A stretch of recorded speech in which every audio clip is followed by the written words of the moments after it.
Hey guys, it's Steven here. Happy New Year. 2019 is upon us, and that means starting the year off with a bang. And we've got the biggest game of them all, Liverpool at the Etihad. It's a huge 6-pointer of a game and other such cliches. And essentially, if we win this, the title race is back on. If we lose it, it's pretty difficult to win, I'm not going to lie. It's a massive, massive game of football. And today I'm going to preview the game and my opinions and thoughts and all that kind of stuff. And I'm really, really nervous, I'm not going to lie. Also, what I'll quickly say, if you are new to this channel, make sure you hit that subscribe button. And also go and check out my new channel that I've started in 2019. Essentially, I'm trying to do film reviews and all that kind of stuff because I love talking about film and TV shows and games. So head on over to that, where I've got a video about Bird Box, which everyone's talking about, and also reviews for Aquaman and Spider-Man Into the Spider-Verse. Go and check that out and give it a subscribe if you're into that kind of thing. But let's head into this game preview because it's going to be an absolutely fascinating game of football, and the nerves are already starting to sink in big time. It's just going to be absolutely epic, and it's so critically important. The ramifications of this game could absolutely change the course of the title this season. Liverpool are 7 points clear at the moment. If they win, they're 10 points clear. If we win,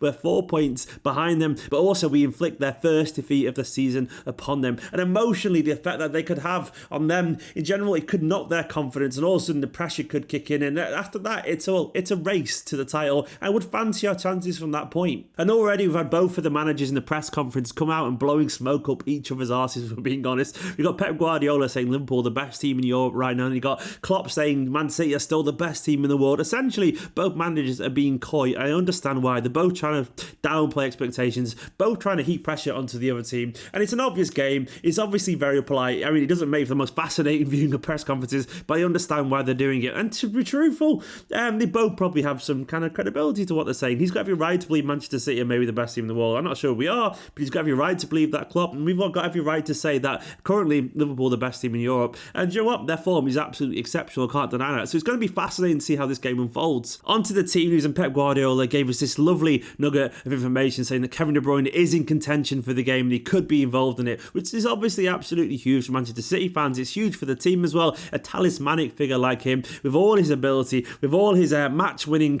potential, even if it's just off the bench, having him there in the squad, well, it's just a huge increase in our chances to win the game. Gundogan could also return, but there's no chance, obviously, of Fabian Delph being involved, given the fact that he's still serving suspension. Obviously, there's still long-term injuries to Benjamin Mendy and Claudio Bravo as well, which leads us nicely onto the lineup, I guess. And this is where it gets a little bit tricky, given the current problems with the left back and so on, and given some people's form. Actually, it does raise some questions about who could start there, and it's a bit of a headache selection for Guardiola, not necessarily in a good way, but also in a good way at the same time. There's kind of positives and negatives depending on which way you look at this. Obviously, in goal, it's going to be Ederson. He's the undisputed number one there, and there's no surprises there. Now, personally, it's around the fullback situation where it gets more complicated. I don't want to start Zinchenko against Salah because I think he'll be terrible, genuinely terrible. If he does play him wrong, I'm sorry, Zinchenko, but he can't defend, and putting possibly the league's most deadly striker at the moment up against him, it's just asking for trouble. Zinchenko doesn't have positional awareness and he doesn't have pace,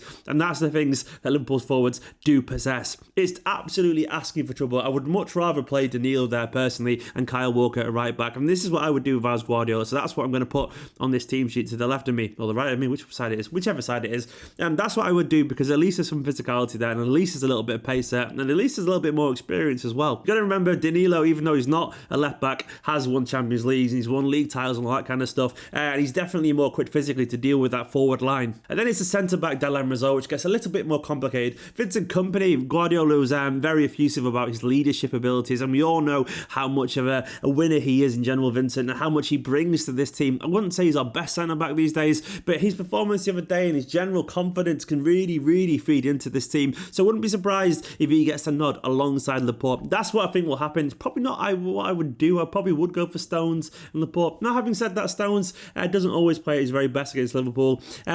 I'm probably going to say Kompany and Laporte is where I'm going for that, but I'm expecting one combination of those three. Watch him just surprise us and plays Otamendi instead, which would be a very bad idea. A rash challenger in a team full of nippy players. Just no, please no. And on to midfield, well, 2/3 of this kind of picks itself really, doesn't it? Fernandinho, the effervescent plugger of all the gaps, the defensive stalwart of our midfield there. I'm glad he's back and he's playing, because without him, we wouldn't stand a chance, in my personal opinion. He's there. He's definitely starting in midfield. And then it's in front of him where it gets a little bit more complicated. Will he play Gundogan? Will De Bruyne be fit enough? Now, personally, I don't think either of those will be a yes in terms of those questions. I think it'll be Bernardo Silva and David Silva, and then Gundogan or De Bruyne. Most likely both of them, but most likely definitely De Bruyne to come on at some point if we need them. Because De Bruyne from the bench is a hell of a second option to have, isn't it, there? But I think David Silva and Bernardo Silva will most likely start in midfield. And then it leads us obviously to the forward line. For me, I would go with a tried and tested Sane, and also I'd go Raheem Sterling on the right. If anyone needs a big game against Liverpool, it's probably Raheem Sterling, and he's the kind of person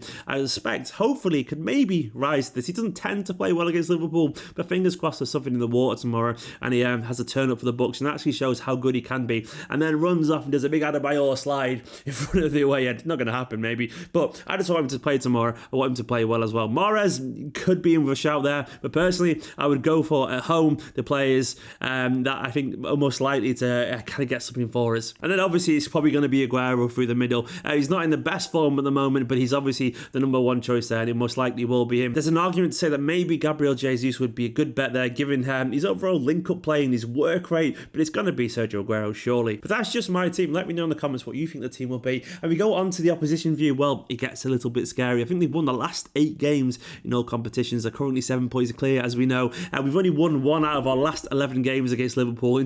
They're very hard to beat at the moment. They don't concede goals. They're unbeaten in the league. On the top of the table, deservedly so. They're a complete package these days. It's weird to see them develop, and it's weird to be so complimentary about them, but they're a good team, and sometimes you've got to hold your hands up and go, fair play, they actually deserve to be where they are. But they're not unbeatable, despite their current lack of defeats. They have lost in the Champions League. Everton did run them very close recently, and only a fluke last-minute winner prevented them dropping points there. And I think, obviously, with our forward line, if we turn up and if we're motivated, we can get anyone in the world. And they're very much a team that can be got at. They have conceded goals this season, not loads, but they will concede goals if we play to our very best. And that forward line is potent, it's lethal, it's creative, but we have to just be at our most sharp. We have to be drilled, we have to be focused, because this game could go a long way to deciding who's winning the league come May. James Milner is back in contention for them, which to me is a blow, because he's the kind of guy who likes scoring against Manchester City. He just seems to have something to prove, which doesn't make sense given the whole history of Manchester City and Milner, but it is there.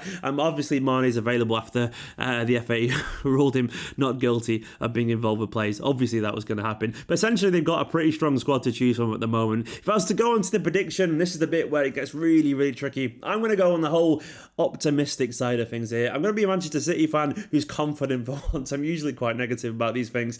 A realist, I would say. But I'm going to say we're going to win this one. I'm going to say we're going to win it. Watch me be absolutely hugely wrong, but it's going to be taut, it's going to be tense, it's going to be nerve-wracking, but I'm going to say we're going to win this 2-1. We're going to go 2-0 up, and then they'll pull one back, and we'll get a little bit nervy, but we'll just about hold on. Watch us get beat now, I haven't said that. I'm sorry if we do, but that's just my positive prediction, guys. Let me know how you're feeling about the game, and if we're going to win this. Be confident, City fans. And also, I'm going to be on Copper90's Instagram tomorrow doing a kind of takeover of that, so if you're going to tune into Instagram during the game, whatever, check out Copper90's story, because I'll be doing a takeover of their Instagram, which I can't wait for. I'll be behind the scenes, hopefully. Anyway, guys, let me know your predictions in the comments below. Let me know your starting lineup, what the score is going to be, all that kind of stuff. And don't forget to go and check out my new channel where I'm reviewing some film stuff and all that kind of stuff. It's something I want to do in 2019, just for a bit of variance, you know. Anyway, enjoy the game.